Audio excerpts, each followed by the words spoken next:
You have a memory you don't like to touch. Maybe it was 10 years ago on a dark highway, watching the headlights of an oncoming car violently swerving into your lane. Or maybe it was a childhood fall from a height that should have been lethal. You tell yourself stories to make sense of surviving those moments. You call it a miracle or a guardian angel. You tell your friends it was just sheer dumb luck. But probability is a rigid mathematical framework. Over the course of a normal human lifetime, you navigate a minefield of daily microdangers, like traffic accidents, catastrophic mechanical failures, or freak medical anomalies. The statistical chance of your survival rate remaining at exactly 100% over decades approaches zero. 5 minutes before that near miss, you died. In the timeline you occupied before the headlights drifted or the branch snapped, the laws of physics followed their natural, destructive course. What we label as luck is a brutal, unacknowledged mechanic of how reality functions. To understand this, we have to look at the many worlds interpretation of quantum mechanics. This theory proposes that every possible outcome of a quantum event actually occurs, each creating a newly branching parallel universe. These rules apply to subatomic particles, but you and the car you drive are also made of those particles. At the exact millisecond the car approached, the universe split. In branch A, a fatal collision. In branch B, the driver missed you. Because experiencing non-existence is impossible, your conscious stream filtered out of the dead timeline, forcing you entirely into the surviving branch. That jarring adrenaline rush you felt on the side of the road was the realization that you are the geometric remainder, the statistical fluke that successfully made the jump. That memory of surviving a near miss is a tombstone for the version of you that didn't make the jump, a person who left a corpse behind in a timeline just as real as this one. Survivors of car crashes, shootings, or catastrophic falls consistently report that time slowed down or that it felt like they were moving underwater. Clinical psychology labels this tachypsychia. Tachypsychia is a neurological distortion where the brain dumps adrenaline and writes memories at a much higher density, making the event feel longer when recalled later. If consciousness is complex software running on the hardware of the universe, this time dilation represents a computational processing lag. As a fatal event approaches, the system encounters a critical error and must frantically overclock. It simulates millions of adjacent outcomes in microseconds to find a timeline where the observer survives. The slow-motion sensation suggests you are actively dying in your primary timeline, while your brain is trapped in a cosmic loading screen, searching for a new host reality.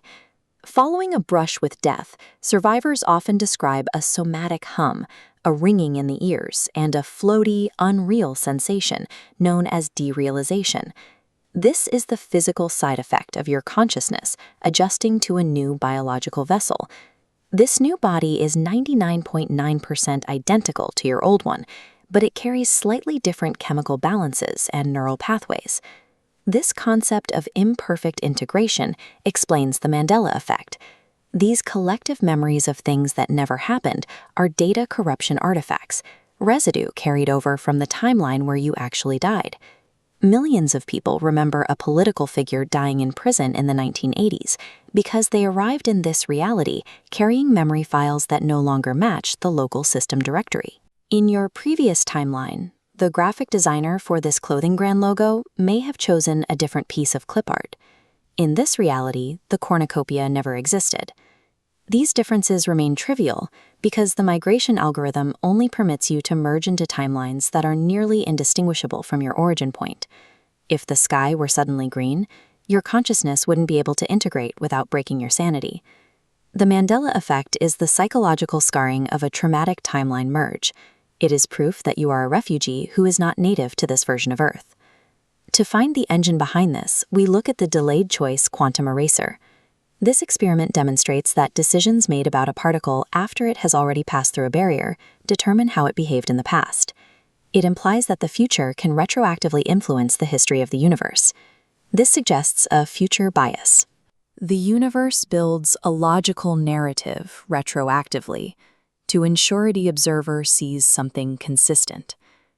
If the simulation requires an observer to render data, then the system must prioritize the continued existence of that observer.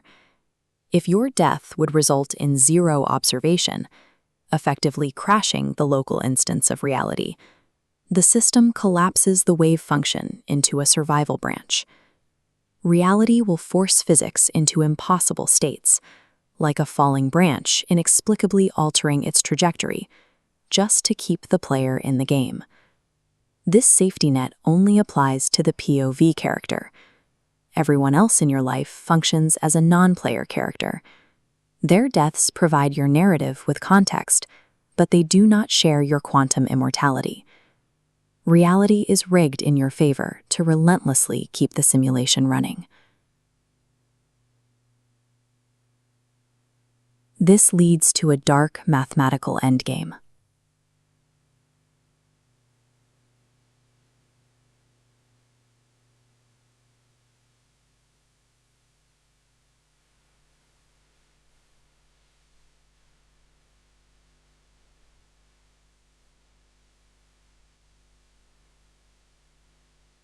Bizarre outlier timelines just to exist. You will outlive everyone you know. You will experience terminal illnesses that resolve in sudden miracle remissions. You will be trapped as the one entity in your universe that cannot leave.